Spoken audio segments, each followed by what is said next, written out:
Today we sit down with the exceptionally talented Joe Cazeno III, a visionary artist whose work transcends traditional boundaries. Joe's art is deeply rooted in the vibrant and dynamic culture of the Motor City. He's renowned for his electric style that effortlessly blends elements of surrealism, abstract expressionism, and street art. With a keen eye for detail and a bold approach to color and form, Joe captures the essence of Detroit's spirit in every stroke. His work not only reflects the city's rich history and diverse culture, but also addresses pressing social issues, making his art both thought-provoking and deeply personal. Join us as we dive into the world of Joe Cazeno III, a true embodiment of Detroit's artistic renaissance.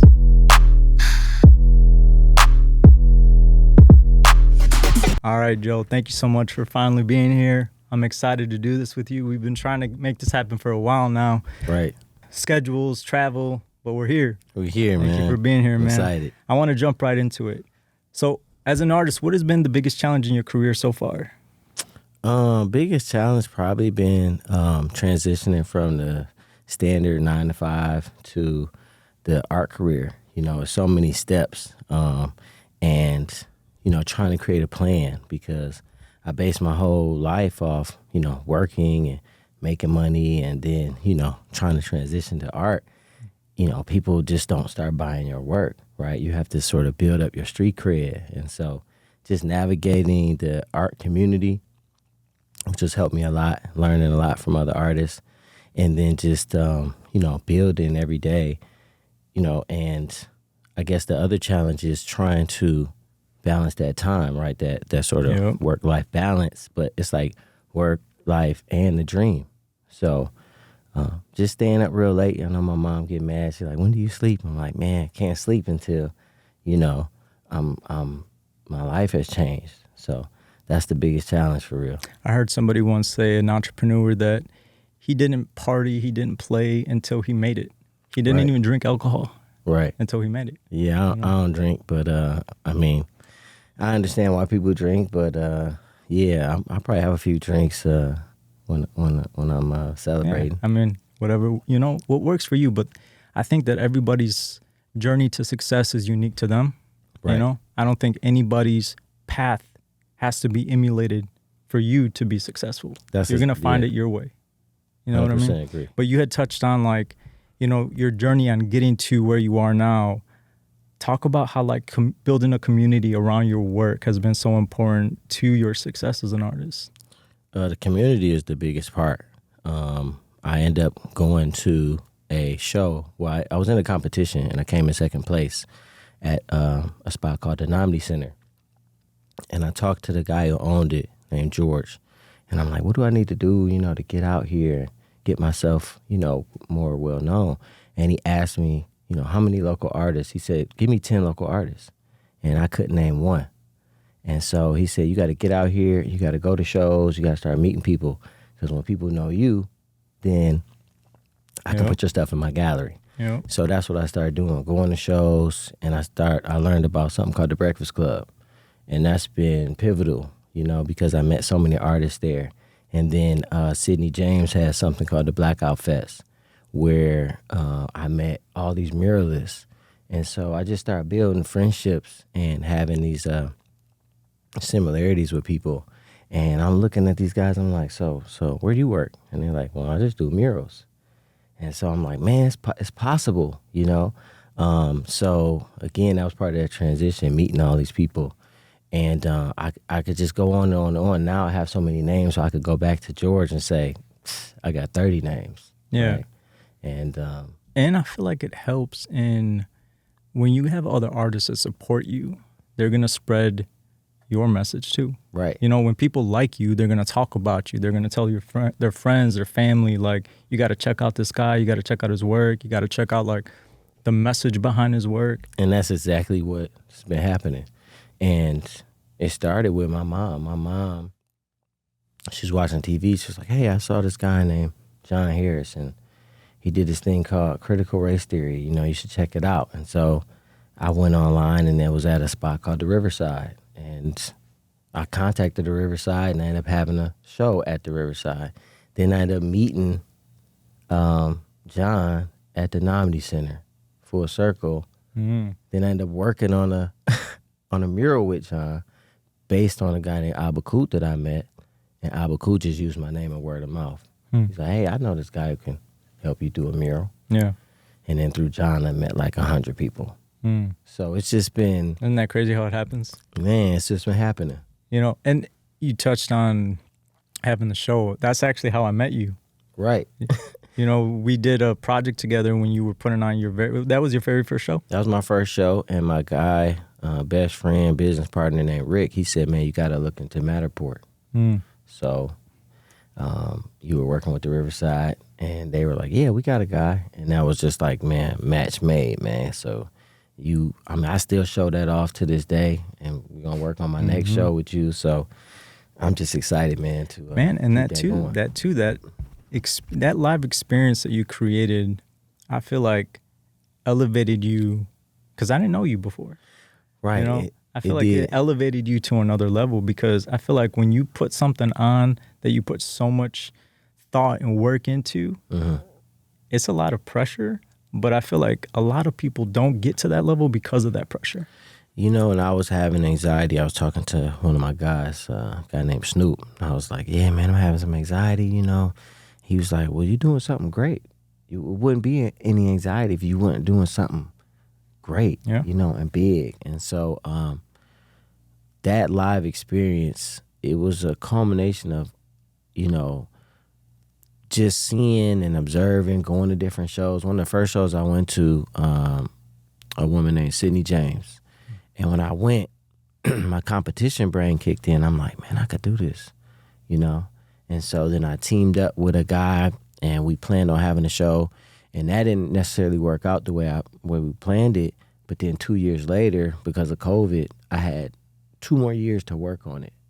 And so then it was like, okay, I'm going to have some dynamic lighting. Because I've been doing lighting design for almost 20 years. All the ideas start to come out. Right. Then my guy, Jay Reed, I just was his creative director on his music project. So I was like, well, you got to perform. Then my guy, Greg, got a company called Smokey G's. He does the catering. Another guy was doing drinks. So then it was all of these different. So my business hat was on and my art hat was on. So I'm like, I'm going to have a whole experience. And then it ended up being better than I thought. And on top of that, it was a solo exhibition. Right. Which is, for people that don't know, talk a little bit about that. Like, most galleries, when they put on a show, I mean, they do sometimes have solo exhibitions, but the pressure of having an entire space filled out with your work. And it's crazy because most people, they get into group shows and stuff like that. I just jumped right into the solo because that's all I had saw. And I was like, well, nobody knows me, so I'm just going to, rent a space and put it on. And it was pressure, but it was good pressure. But the good thing was that since no one knew me, I had 20 pieces that no one had ever saw, right? So I didn't have to just create a bunch of pieces. I just created 10 more. So now I had 30. Work. Yeah. Right? Yeah. It was my life's work. And I brought all my children drawings out to show, like, this is what I used to do. This is everything. I remember you told me that you saw Jonathan's, or the 360 tour that Jonathan did. Yep. And you got inspired by... He had a wall, he had that same wall. It was like a collection of images. And I was like, I'm going to do a wall there with my old drawings. Yeah. Right. And it just came together. And that was like one of the favorites. People said, man, I love the wall that you had when you had your child drawings. And I just went to my mom's house and I was like, hey, where's that box you got with all my stuff? Can mom keep everything? Yeah, man, I feel like people want kind of a tap into the person behind the art. Right. I feel like when people connect to you as an artist, that's it. It's a wrap. Right. People are connected for life. It's more so about the message and the person that makes somebody a fan of somebody, not so much just what they create.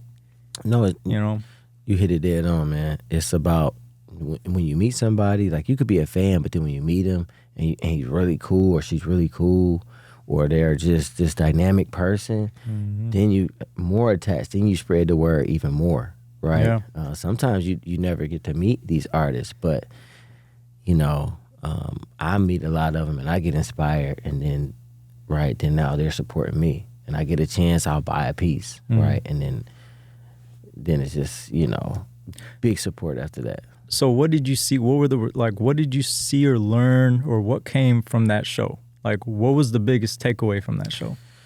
Man, I mean, it was like a huge pat on the back, right? Because I was like, man, I did this. You know what I'm saying? And nobody helped me. I mean, of course, I had some financial help from some friends, but I just, put it all together. But then Going back to community coming together, Sydney, who I was really excited to come to my show, she came and she sent me a text afterwards, and she said, your brilliance caught up to your opportunity. Wow. Right. And this is somebody who's like, she's my mentor, right? Mm-hmm. So she telling me that was like, oh, shoot, hold on, man. That was what made it all worth it. Right. And I was sitting back, and she was like watching the performance, and the dynamic lighting was shining, had my color pattern, and I could just see like, dang, like, okay, this is dope. Like, and she was probably getting inspired what you created, man. Like, and that's the cool thing. She told me like, she's like, you need to start a company to curate artists. And it's funny, full circle, 2 years later, me and another artist named Oshun are creating that. Nice, man. Yeah. So, speaking of Detroit artists, do you have 5 artists that you would recommend as people to keep an eye on or on their radar? Oh yeah, man. I gotta go with my homie. Big shout out Sydney James, number 1. Muralist, fine artist. She got a show right now in New York. Where can people see like some of her work? She just had a show at the MoCab, but now it's in New York. But Sydney James, just her full name on Instagram. And her piece is on the side of the Chroma building. Which is huge, way bigger than anything I'll ever do. Detroit earring. That's big what Detroit she's known earring. for. And she sort of like just got the mural game going in Detroit, man, from my standpoint. And then she does the Black Out Walls Fest every year. So I'm a part of that too. And then Jonathan Harris, who I know personally, and my mom put me on. He kind of went viral with his piece, Critical Race Theory. But all his pieces have deep meaning, and that's what I love about that. And I sort of get inspired and take away from that. So now I use that for my stuff, right? Who else I got? Everybody knows Sheefy McFly. He's a cool dude. Every time I meet him, I just met Southwest Freddie. Oh yeah, and he follows me now, dude. His work is phenomenal. Bro, he was here when he followed you. I'm like, who is this dude following me? I'm like, I follow him for a long time. Yeah. So, because he was talking about, he just did a collab piece, a mural with how do you pronounce his name? Sheefy. Yeah. At the pizza place in Southwest Detroit. You know which one? I don't know exactly which one, but I went to a Sheefy show at Spotlight, and I called Spotlight because I was like, hey, I'm an artist. I want to have a show. They were like, well, we booked up for the year. And that was kind of like my, it's kind of like reality check. Like, hold on, man. Who are you? Sicily's Pizza. Oh, okay. You just trying to figure it out. But yeah, no. So Sheefy had a really dope show at Spotlight. And I was like, I want to do this. He's known for those sharp noses, right? Sharp eyes, colorful. But the dude got a real cool personality, right? Like, and when I went to his show, it was like a multi-use space, dynamic lighting. He performed, an outdoor patio. I'm like, yep. And so people don't even know how you inspiring people. Yeah. And I always try to tell people, like, man, I'm following you. I'm following your way, right? When I meet these people. I think, was that number 3? And there's so many. It's a young guy, man, Abaku Basake. He's not real big right now, but he's like one of my favorites. One of my favorites, man. Just a real genuine dude. Another person, Backpack Burden. Phenomenal. I like the name. A guy named Smug painted a huge mural of them on the side of a building. You can't miss it. But yeah, look up Backpack Burden. Murals all over the city. Very unique person, man. And then they style, very unique. Another person, Phil Simpson, Smile Guy, real good dude, man. Smiles all over Detroit. Man, real good dude. He even got into what was it, Macy's or Nordstrom? I think it was, yeah. Yep. And I'm in a group show, and the group show is curated by another artist named Oshun Williams. Oshun, we've been collaborating. Real good dude, man. And then I've been meeting a lot of photographers, man. So a guy named Jamil, I can't remember Jamil's last name, phenomenal. And Alante Davis, who goes by Slumdog Visionary. For people not in the art space, where can they meet? Like, where would you recommend them to meet and kind of connect with these artists? So it's a breakfast club, right? The Breakfast Club Detroit meets every Monday, Merritt Grove College at 5 o'clock. And that's what I would recommend everybody come. It could be any fan of art, fan of art, photographer, collector, right? Because it's a collector energy that's happening. And Detroit is like booming right now about living artists, right? Black living artists. A lot of these artists do have big followings, man. And I always tell, brands that I work with, I'm like, if you're looking for an influencer in the city, go to an opening because you're going to rub elbows with artists. You can develop a partnership and who knows what will come from it, Exactly. Like the group show I'm in, right? I had a solo show, but now I'm loving the fact that I'm in a group show. It's Phil Simpson. Where's this one at? This is at Liberal Arts Gallery, February 2nd, 5 to 9. Oshun curating it. Phil Simpson, Jonathan Kimball, Ruby Flowers, Miriam. I can't remember her last name. She gonna be mad. And I'm leaving somebody out too. Oh, Zoo. I can't remember Zoo's last name. I'm bad. That's what I'm like. Gotta remember. But the first name is so memorable that. Oh yeah, Zoo and Miriam, them man, they just beautiful people, and so it's gonna be great energy, and I'm looking forward to it. Everybody's doing like 2 or 3 pieces, and it's awesome that you're giving love to other artists, man. Because I feel like a lot of times people think that it's a competitive game that you can't share your platform, you can't share your light with nobody, and I feel like that's how. That's the only way you're gonna grow. Only way. And I left somebody out, Dominic Lemonius. He's in it too, and phenomenal dude. That's awesome, man. Yeah, man. So where can people find you? Like, if people are trying to connect with you, or they're trying to find out like where you're gonna be next, or well, you can. My Instagram is my name for Joe Cazeno, but actually my tag is Cashish. So that CASHIESH, and that's How'd you get that name. Like, where'd that name come Man, it's kind of a short story, but I mean, so in college, my mom was the only one kind of sending me money. So one of my friends named Juma was like, he called me Joe Cash, and so one day, years later, my friend Justin Marshall called me up, and he's like, Cashish. That's just what he said. As soon as he said and so. I just start tag, when you sign up for something, my Xbox gamer tag, my Twitter feed, so everything was Cashish.